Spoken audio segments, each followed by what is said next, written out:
Hai, Assalamualaikum warahmatullahi wabarakatuh dan selamat sejahtera. Kita jumpa lagi hari ini untuk kita sambung membincangkan buku teks tahun 5 KSSR Makan. Hari ini kita berada pada muka surat 184, 3 keadaan jirim air. Selama ni kita dah belajar tentang isi padu pula tentang 3 keadaan jirim, iaitu pepejal, cecair dan juga gas lah. Jadi hari ini kita akan masuk lagi mendalam satu lagi poin, iaitu tentang 3 keadaan jirim air. Sekarang kita kenal air pula. Air ni kenapa kita kaji? Sebab air ni dia boleh pergi kepada 3 keadaan jirim, pepejal, cecair dan gas tu. Jom sebelum tu kita saksikan kartun ini. Sang ais mengajak sahabatnya, sang kerikil, berlumba lari pada satu tengah hari. Apa benda lagi lomba hari tengah hari buta kan? Mari kita ikuti kisah 2 sahabat ini. Bolehkah kamu berlari? Boleh. Tengah panas kan? Pantasnya dia. Tapi selepas beberapa ketika, tiba-tiba dah macam terkencit pula kat situ. Dia mencair kan. Dia kata, dia cakap, sang ais mencair. Ais tu makin lama makin cair pula. Kita, mana perginya sang ais? Akhirnya sang ais menjadi wap air. Dah tengah berlumba tu boleh pula dia jadi wap air. Kau lumba dengan batu, dah tahu batu tu dia tak adalah berubah kan. Tapi ais ni dah tentulah dia boleh berubah bentuk. Dia kena panas dia jadi cecair. Lepas tu dia terus jadi wap air pula. Nampak tak, dia berubah kepada 3 keadaan. Dalam satu cerita kartun ni dia tunjukkan bahawa air ni boleh berubah jadi 3, ais ni berubah jadi 3 keadaan. Mula ais tu cecair, kemudian jadi gas. Dia cikgu dia tanya, bolehkah keadaan jirim ais berubah? Kau boleh tanya lagi, baru je kat atas kan. Contohlah dia tanyalah. Cikgu dia tanya sebab kan dia baca cerita ni, betul ke boleh ke berubah? Apakah yang berlaku kepada sang ais sebenarnya ni? Cuba kamu ceritakan. Jom kita masuk kepada ceritanya lah. Ini merangkumi 81.4 dan 81.5. Jom. Inilah cerita dia sebenarnya. Jadi air sebenarnya boleh wujud dalam 3 keadaan jirim, iaitu pepejal, cecair dan juga gas. Jadi air dalam keadaan pepejal dikenali sebagai ais. Air dalam keadaan cecair dikenali sebagai air lah. Dan air dalam keadaan gas dikenali sebagai wap air. Nampak gambar tu, ais, air dan juga wap air. Nampak? Jadi mari uji 3 keadaan jirim air. Tujuannya, ini aktiviti secara berkumpulan. Mengitlak bahawa air wujud dalam 3 keadaan jirim. Kita nak menyatakan lah yang dia ni wujud air ni ada 3 keadaan. Alat dan bahannya, yang pertama mangkuk pija, penunu bansen. Tahu mangkuk pija? Macam mangkuk bentuk pija tu. Inilah dalam gambar ni. Penunu bansen tu yang warna biru tu. Tungku kaki 3 yang ada kaki 3 tu. Yang kasdawa yang belah atas tu, dan jam randik dan juga ketulan ais. Jam randik tak adalah dalam gambar tu. Ketulan ais tu dalam bekas bika tu, dalam bekas mangkuk pija tu. Sekarang ni yang pertama, langkah pertama adalah kita letakkan seketul ais di dalam mangkuk pija. Letak seketul ais dalam mangkuk pija. Kemudian kita catatkan keadaan jirim bagi ais tu. Kita tengok kita letak kat mangkuk pija tu, dah tentulah dia pepejal kan. Kita tulis kat itu pepejal, kita catatkan. Kemudian langkah yang kedua, sediakan radas seperti yang ditunjukkan dalam gambar. Maksudnya kita dah letak ais tadi tu, kita letak radas macam inilah gambar ni. Penunu bansanya, tunggu kaki 3-nya, mangkuk pija tu dekat atas tu. Kemudian dekat serawai jangan lupa. Yang ketiga, mulakan jam randik dan panaskan mangkuk pija yang berisi ketulan ais tadi selama 2 minit. Kita hidupkan penunu bansa ni kan. Jadi dia pun terpanas selama mangkuk pija tu. Kita ambil masa jam randik selama 2 minit. Kemudian perhatikan perubahan yang berlaku. Apa yang akan berlaku agak-agak? Ais tu dia akan cair kan. Cair. Lepas tu nanti silap dia boleh hilang. Tak tahulah. Tengoklah pada eksperimen awak nanti. Yang keempat, teruskan pemanasan sehingga air hampir kering. Dan tutup penunu bansen selepas digunakan. Kita panaskan sampailah ais tu jadi air. Lepas tu nanti dia jadi ais. Dia jadi ais pula. Dia jadi air, lepas tu jadi wap. Tu hilang. Bila air tu dah nak kering tu, kita tutup penunu bansen. Selepas digunakan. Jadi kat sini ada langkah berjaga-jaga, berhati-hati ketika mengendalikan penunu bansen. Kalau tak hentikan terbakar kita punya kawan. Kan, hati-hati Yang kelima, catatkan hasil pemerhatian ke dalam jadual. Okey. Contohnya langkah eksperimen yang pertama, ketiga dan keempat. Langkah satu tadi, letakkan dalam keadaan tu. Jadi yang catatan yang kita nak tulis tadi tu dia dalam jadual ni lah. Okey. Langkah satu tadi kan, keadaan jirim bagi ais, kita tulis kat situ. Keadaan jirim ais ialah pepejal. Langkah pertama kan. Ataupun kita tulis macam ni, cecair dalam ais dalam keadaan pepejal. Langkah satu tu kita tulis pemerhatian dia, ais dalam keadaan pepejal. Langkah tiga, kan, kita tulis pemerhatian dia, ais mencair ataupun ais melebur menjadi cecair. Ais melebur menjadi cecair. Okey, dan langkah yang keempat, okey, apa dia? Langkah keempat tadi bila tu kan, cecair berubah menjadi gas. Cecair berubah menjadi gas ataupun air berubah menjadi gas. Tu pemerhatian. Pemerhatian ni adalah apa yang kita nampak. Okay, kita tak boleh cerita lain daripada tu. Yang kita nampak air tu jadi gas. Jadi air berubah menjadi gas ataupun air hilang. Tiba-tiba air semakin berkurang. Kita boleh jugalah. Okey. Jadi sekarang ni kita tengok pada yang kelima. Kelima pula, pada kotak kuning tu dia kata apakah perubahan keadaan air yang dapat diperhatikan? Okey, jawapannya air berubah daripada pepejal kepada cecair kepada gas. Okey, pepejal kepada cecair kepada gas. Okey. B, apakah yang dapat dirumuskan daripada aktiviti di atas? Rumusan dia adalah, tengok pada tajuk, 3 keadaan jirim air kan. Jadi rumusan dia, air wujud dalam 3 keadaan jirim. Okey, rumusan dia saya ulang balik, air wujud dalam 3 keadaan jirim. Air wujud dalam 3 keadaan jirim. Kemudian C dia kata, nyatakan 3 keadaan jirim air. Itu kau tanya.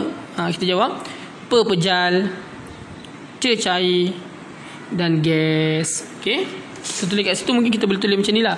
Ais sama dengan pepejal, air sama dengan air, kemudian gas sama dengan wap air. Okey. Alright, itu merangkumi 8.1.4 dan 8.1.5. Okey. So kita dapat tahu bahawa keadaan jirim air ada 3. Okey. Sekarang ni kita nak pergi mendalam lagi, iaitu berkenaan dengan perubahan keadaan jirim air. Okey. Air berubah daripada satu keadaan jirim kepada suatu keadaan jirim yang lain.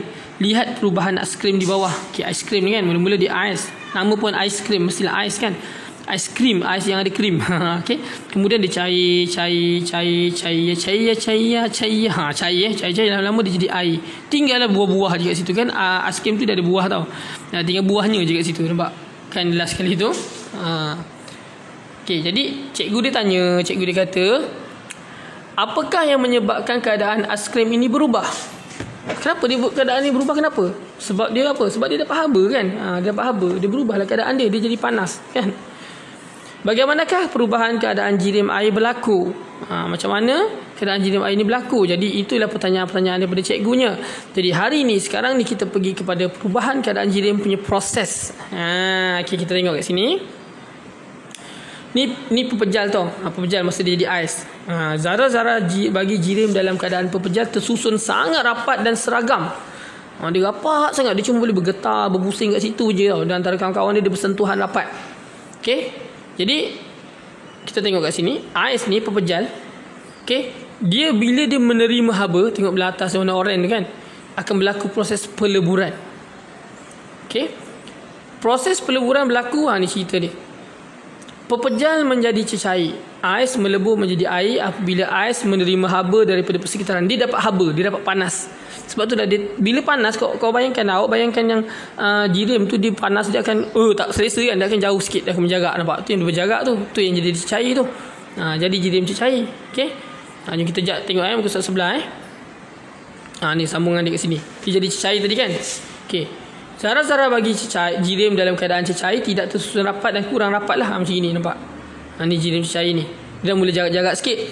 Sebab tu bila pepejal dipanaskan jadi cecair, dia terjarak-jarak tu dia jadilah air. Okey. Kemudian daripada air ni dia pergi kepada proses penyejatan ataupun proses pendidihan. Dia jadi gas. Ni oren tu. Dia dapat haba lagi, dia panaskan lagi. Okey, jadi maksudnya proses pendidihan ni adalah, tengok dua. Ada dua proses. Yang pertama namanya proses penyejatan, yang kedua proses pendidihan. Sama keadaan dia cecair jadi gas, tapi beza dia, proses penyejatan air ni berlaku pada sebarang suhu. Di bawah takat didih air. Di bawah takat didih air tu maksudnya dia berlaku pada sebarang suhu tak sampai 100 darjah Celsius. Bukannya kena mendidih lah air tu. Dia tak payah mendidih pun boleh tersejat air tu. Jadi air tersejat menjadi wap air apabila air menerima haba daripada persekitaran. Contohnya kita sidai baju kita basah. Air daripada baju tu tak akan naik ke atas melalui penyejatan daripada matahari tu kan, dia akan serap air tu ke atas jadi awan. Contohnya lah. Jadi itu dikatakan sebagai proses penyejatan jadi wap air. Adakah kita pegang baju kita rasa terbakar tangan kita? Oh panas, oh mendidih, tak kan? Jadi maksudnya dia tidak sampai 100 darjah Celsius, tapi dia boleh menarik air itu. Jadi itu namanya proses penyejatan. Contohnya kalau kita ada lopak air kan, tengah hujan, baru lepas hujan ada lopak air, kita naik motor, kita langgar lopak air tu, adakah tayar kita meletup sebab air tu mendidih? Tidak. Sebab penyejatan ini berlaku, dia tak sampai 100 darjah Celsius, dia cukup panas je dia dah boleh naik. Dan bahagian yang kena panas tu adalah bahagian permukaan atas air itu saja. Jadi bila bahagian atas tu kena panas, dia naik. Dia panas, dia naik jadi wap air. Bahagian bawah dia masih tak panas lagi. Awak bayangkan kalau bahagian bawah pun panas dekat dalam lopak air, ataupun dekat dalam kolam, atau dekat dalam laut. Matilah ikan dalam tu. Angkat-angkat ikan tu dah jadi ikan goreng dah. Dia jadi ikan steam dah, kan? Jadi maksudnya proses penyejatan ni berlaku pada sebarang suhu. Yang penting di bawah takat didih air. Dia tak sampai 100 darjah Celsius lah. Dan dia berlaku pada permukaan atas air je. Dia tak berlaku kat bawah air tu. Kalau tak, mati ikan bawah tu. Pendidihan pula berlaku. Benda sama, tapi kalau satu lagi proses adalah pendidihan. Ini biasanya lagi cepat lah. Kita didihkan air. Wap air terbentuk apabila air mendidih pada suhu 100 darjah Celsius. Ni bila kita masak air ni suhu didih dia adalah 100 darjah Celsius. Jadi bila kita panaskan sampai 100, nanti dia tak tambah lagi tau suhu dia. Nanti kalau kita panaskan dalam eksperimen, kita bakar air tu, kita panaskan air sampai 100 darjah Celsius, kita pegang termometer, lepas tu suhu dia takkan naik lagi. Tapi apa yang berlaku adalah asap-asap keluar. Bukan asap air tu dia jadi wap air. Dia jadi wap air. Itu namanya pendidihan. Jadi wap air terbentuk ni, saya kata sekali lagi, apabila air mendidih pada suhu 100 darjah Celsius. Jadi proses pendidihan berlaku apabila air menerima haba daripada persekitaran. Cuma beza pendidihan ni, dia berlaku pada 1 darjah Celsius, dan dia berlaku pada keseluruhan air. Sebab air tu dia akan bergolak-golak. Kalau perasan kan, awak masak air ataupun awak masak sup lah, tapi kita fikir air lah sebab kita cerita pasal air sekarang ni. Air tu sebenarnya dia bergolak-golak. Sebab tu kalau awak ada cerit elektrik yang boleh bunyi bila air hidup, bila air masak tu, sebenarnya air yang dalam mungkin kita masak tu dia dah jadi gas, kemudian dia cari ruang untuk keluar, dan dia jumpa penutup cerit tu. Penutup cerit tu kalau kita tiup dengan mulut, dia bunyi kan. Maksudnya dia perlukan adakan wap yang tolak dia, perlukan udara tolak dia supaya dia boleh bunyi. Jadi bila kita panaskan air mendidih tu, air tu wap dia dah banyak, dia keluar dia cari ruang untuk keluar, dan dia keluar melalui mulut cerit tu. Jadi bila dia keluar laju, mulut cerit tu kalau kita tiup kan berbunyi. Jadi sebab itulah cerit tu boleh berbunyi. Air dah masak. Dulu lah gitu kan. Kalau sekarang pakai heater, tak tahulah awak-awak semua ni jumpa lagi ke tak cerit yang boleh bunyi tu. Jadi itu adalah proses pendidihan. Dia sama dengan penyejatan, iaitu perubahan daripada cecair kepada gas. Proses ini juga menerima haba. Maksudnya makin panas lah. Kemudian ada soalan sikit kat sini, dia tanya, cermin mata Encik Borhan berkabus ketika dia keluar dari keretanya yang sedang dipasang penyaman udara. Apakah yang menyebabkan situasi ini berlaku? Jelaskan. Itu nanti kita tengok. Nanti saya terangkan. Jadi kita balik semula. Daripada gas, kita nak balik semula ke cair. Boleh ke? Tadi kita panaskan kan. Bila gas, dia boleh balik semula ke cair tau. Nanti kita tengok dulu apa itu gas. Gas nampak ni. Ni zarah-zarah gas. Zarah bagi jirim dalam keadaan gas tidak tersusun dan menjauhi antara satu sama lain. Dia sangat jauh lah. Dia jauh sana, jauh sini, jauh sana. Sebab dia tenaga dia sangat kuat. Pampung. Jauh dia pergi daripada cair. Sebab tu bila dia terima haba, dia makin panas, dia makin jauh. Langgar kawan dia makin jauh lah. Tengah panas kan, dia laju dia. Tapi bila dia sejuk, nanti dia apa? Bila dia sejuk, dia akan rapat-rapat balik. Sejuk, rapat sikit, sejuk. Maka jadi bila dia disejukkan, tiba-tiba gas itu boleh jadi cecair balik. Nampak ni, nama dia proses kondensasi. Dia kehilangan haba. Nama dia proses kondensasi. Kondensasi ni, gas bertukar balik semula jadi cecair. Proses kondensasi air berlaku apabila wap air tadi kehilangan haba ke persekitaran. Tadi kan mula asyik panas kan, makin jauh kan, lalu jadi gas. Sekarang ni tiba-tiba dia jadi sejuk, dia rapat-rapat sikit pun jadi cecair. Awak bayangkan ni kan, pepejal-pepejal ni bulat-bulat ni, dia sejuk, dia rapat-rapat, tenaga dia kurang, jadi dia melekat-lekat balik. Jadilah cecair. Okey, jadi inilah yang dijawab, kita boleh jawab dekat cerita Encik Borhan ni tadi. Okey, maksudnya sebenarnya dalam kereta dia sejuk kan, dia pasang penyaman udara, dalam kereta dia sejuk. Lepas tu dia pakai cermin mata. Jadi cermin mata dia pun sejuk tau.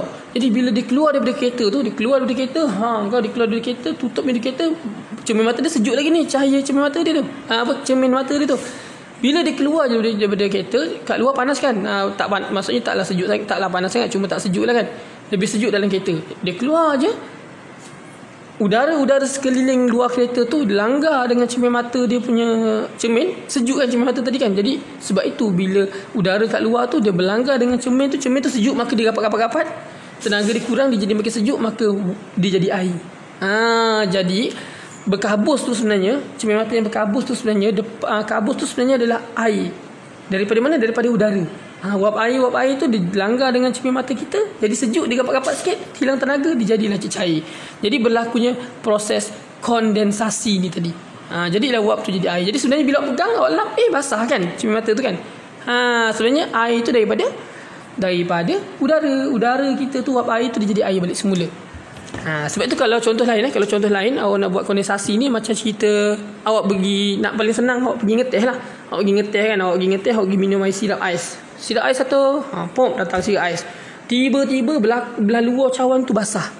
Sebab udara luar tu dia langgar dengan cawan kita.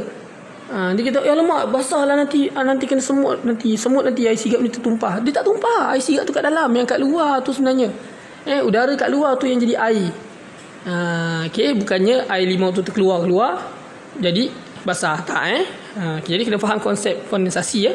Okey, jom kita pergi balik muka surat sana. Jadi selain daripada gas kepada cecair, dia kurang haba, dan tu dia sejukkan lagi. Sejukkan macam mana? Sejuk dah jadi air tadi kan, sejukkan lagi. Kita pergi ke atas balik tadi, muka surat tadi. Dia hilang haba lagi, jadi dia makin beku. Proses pembekuan nama dia. Proses pembekuan ni cecair kepada pepejal. Okey. Air membeku menjadi ais apabila air kehilangan haba ke persekitaran. Haba tu makin kurang, makin sejuk, dia rapat lagi lah, dia duduk rapat betul-betul rapat tu. Jadilah pepejal. Okey, biasa proses pembekuan ni berlaku dalam peti ais lah. Dia jadi pepejal. Dia sejuk-sejuk sangat, dia rapat-rapat, jadilah pepejal. Okey, ini merangkumi 82.1 dan 82.2 berkenaan dengan perubahan keadaan jirim air. Ini adalah proses-proses yang terlibat dalam perubahan keadaan jirim air. Okey, saya rasa sampai situ dulu 187. Okey, pada video akan datang kita akan sambung bincangkan beberapa aktiviti perubahan keadaan jirim bermula dengan 188. Okey, saya rasa sampai situ saja untuk hari ini. Okey, jadi kita jumpa lagi pada video akan datang insya-Allah. Nantikan video terbaru saya pada muka surat 188 adalah aktiviti-aktiviti mara uji berkenaan dengan perubahan keadaan jirim. Okey, sampai situ saja. Assalamualaikum dan selamat sejahtera. Jumpa lagi.